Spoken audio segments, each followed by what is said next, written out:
Добро пожаловать в мой канал. Les conservateurs et les sociaux-démocrates se sont mis d'accord vendredi sur un cadre de négociation formel en vue de former un gouvernement de coalition. Un compromis de circonstances.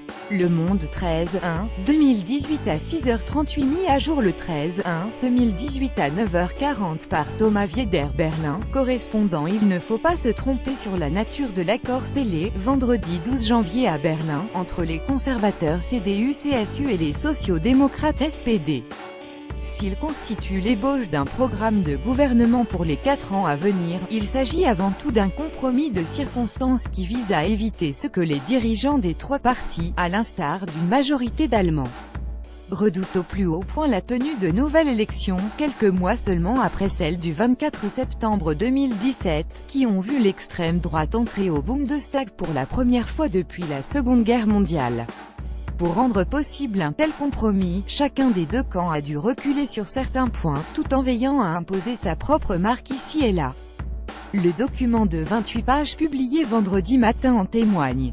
Le fait assez surprenant pour un tel texte que le premier chapitre soit consacré à la politique européenne, un nouvel élan pour l'Europe, est ainsi une claire concession faite à Martin Schulz, le président du SPD.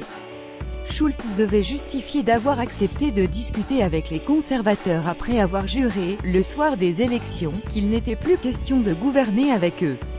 En faisant en sorte que l'Europe soit mise en tête des priorités de la future grande coalition, il a obtenu une victoire personnelle, lui dont l'ADN politique est lié à son passé d'ex-président du Parlement européen, analyse un proche.